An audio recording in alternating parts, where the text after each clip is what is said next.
নমস্কার। শিখা রান্নাঘরে সবাইকে অনেক অনেক স্বাগত। আজ আমি আপনাদের সামনে নতুন একটি রেসিপি নিয়ে হাজির হলাম। আশা করি ভালো লাগবে। একটু স্কিপ করবেন না, পুরোটা দেখবেন।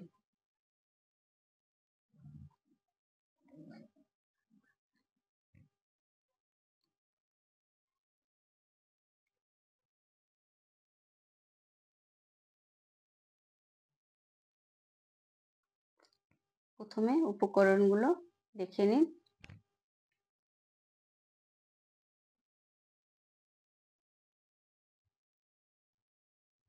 কচুরলতি, নুন, তেল, চিনি, সর্ষে বাটা, হলুদ, কাঁচা লঙ্কা বাটা। প্রথমে আমি কচুরলতি কুটে ধুয়ে নিয়ে নিয়েছি। তার মধ্যে সর্ষে বাটা, কাঁচা লঙ্কা বাটা, হলুদের গুঁড়ো, পরিমাণ মতন লবণ, কাঁচা সর্ষের তেল দিয়ে আমি এটাকে ভালো করে মেখে নেবো। আমি হাত দিয়ে মেখে নেব, চাইলে আপনারা চামচ দিয়েও মাখতে পারেন। দেখুন আমার মাখা হয়ে গেছে। এবার আমি এটাকে ঢাকা দিয়ে রাখবো 10 মিনিটের জন্য।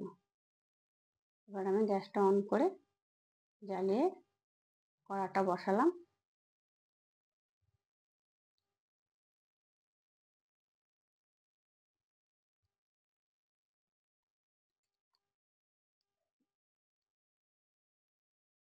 কড়ার মধ্যে সর্ষের তেল দেব,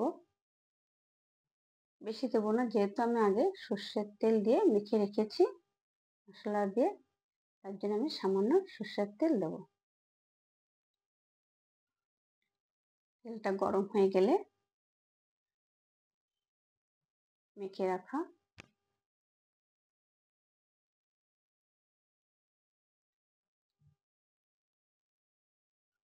কচুরলতিটাকে আমি দিয়ে দেবো। দিয়ে আমি ভালো করে এটাকে পাতিয়ে দেবো।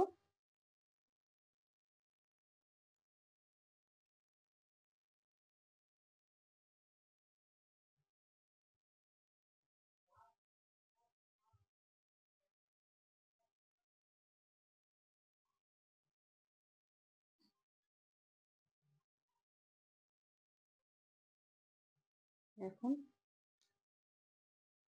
একটু টাইম লাগবে হতে, যেহেতু আমি সেদ্ধ করে নিইনি। কাঁচা কচুরলতিটাকে আমি মশলা মেখেছি। একটা পাশ হয়ে গেলে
দেখুন এবার প্রায় একটা পাশ হয়ে এসেছে।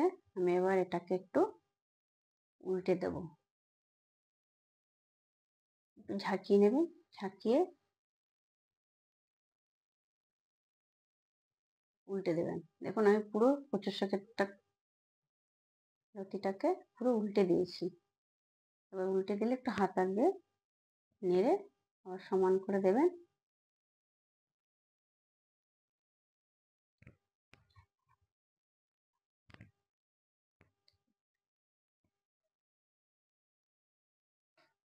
একটু টাইম লাগবে হতে,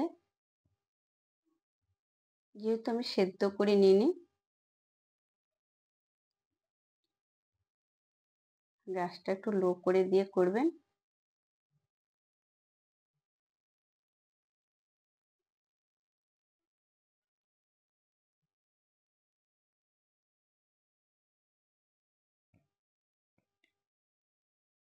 এবার আমি আরেকবার উল্টে দেবো। দেখুন প্রায় হয়ে এসেছে।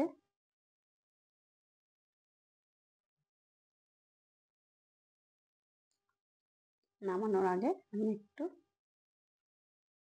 জল দেব। যে বাটিটাই ছিল ওটাকে একটু ধুয়ে একটু জল দিয়ে দেবো সামান্য পরিমাণে।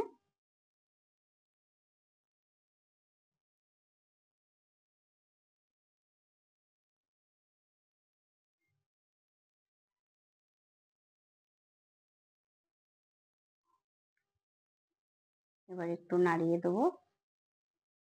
নাড়িয়ে দিয়ে নামানোর আগে একটু কাঁচা সর্ষের তেল দেবো। যেহেতু সর্ষে বাটা দিয়েছি তার জন্য আমি একটু সর্ষের তেল দেবো।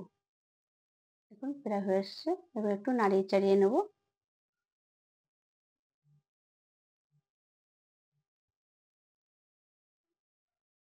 নিরামিষের দিন আপনারা এটা করে খেতে পারেন, ভালো লাগবে।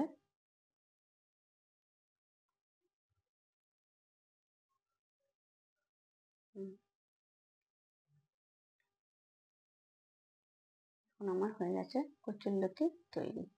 যদি ভালো লাগে আপনাদের তাহলে লাইক, কমেন্ট, শেয়ার, একটি সাবস্ক্রাইব অবশ্যই করবেন।